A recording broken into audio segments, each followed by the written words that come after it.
We've been here in America since August, and it's just getting better and better. You know, it's nice to come back to America after such a long time away doing the album and what have you. And it's just great to get back on tour in the best place to tour, and that's America. You guys are doing tremendously well. You're selling out all over the place. We were talking earlier, this has been kind of a bad year for rock concerts. I mean, people are canceling dates and stuff. How come you guys are selling out? Well, we're just fortunate that we are, you know. We hear stories of other people, and the business has hit hard times, you know, there's no question about that. But fortunately, we're still good to play a good show every night in some place in the country, you know, and we're very thankful for that, you know.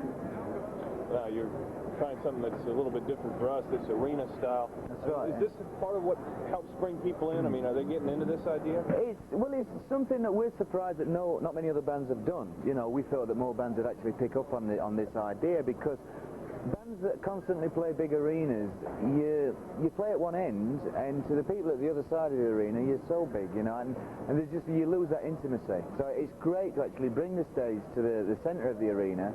The light show takes on a whole new meaning, because it's three-dimensional as opposed to just at one end, and the kids get a better view, and the sound's better because it has less far to travel. How do you guys do it on stage? I mean, you're used to just facing one direction and playing. What do you guys got to go full circle? We're basically on the move, because you know that wherever you are on stage, you have your back to some part of the audience. So consequently, fortunately, we've got our drum kit revolves around anyway, so everybody gets a good look at Rick Allen. And then the four of us on stage are just constantly on the move, so that we just try and keep everybody entertained all the time. And, you know, it works out pretty well, and it keeps everybody fit, you know. Well, now you're moving through, you've got a couple of albums moving, you've got a lot of material to play for these folks. How far back are you going? We go back as far as 1981. We always play one song off the High and Dry record.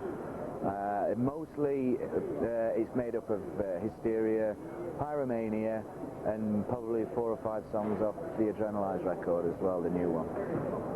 Are you working all of those into the show eventually, or are you saving them? Well, we see how it goes. Obviously, we're bringing new singles out as we go along, so they'd be the obvious ones to put in, you know, but the show's already getting long, you know. I mean, there's only a limit to the certain amount of songs we can play.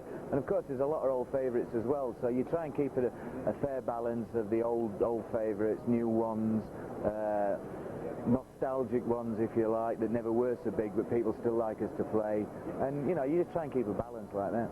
How long can you hang on out there? I mean, with that kind of energy, you know, you're saying the concerts are getting too long. The fans would love it if you stayed here, you know, did a Springsteen 4-hour deal. How long? Well, if we were playing Springsteen type songs, then we probably could do it for 4 hours, but it's very energy sapping, and, you know, it's a high energy rock show, and to a certain extent, that really would only lend itself to maybe 2.5 to 2 hours 3/4, you know, before the audience start getting drained, because it is a high energy thing, and you need that impetus there. Absolutely. Well, now, you said you'd started the tour in America in August. How long are you going to be here?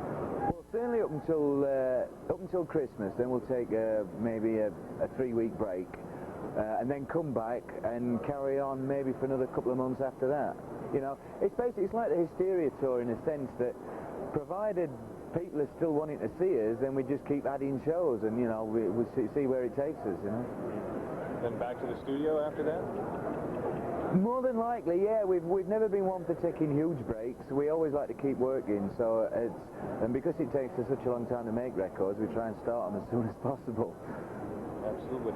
Now, you're talking about you've got material from 4 different albums going. Do you write on the road?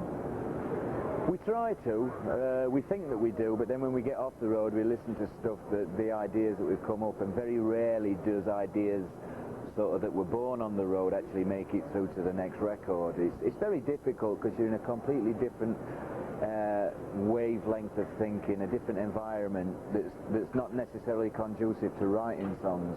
But we're always open for ideas, where if anybody comes up with something and we put it down on tape, and then, you know, we listen to it maybe 6 months later and see how it sounds and try and work it into a song.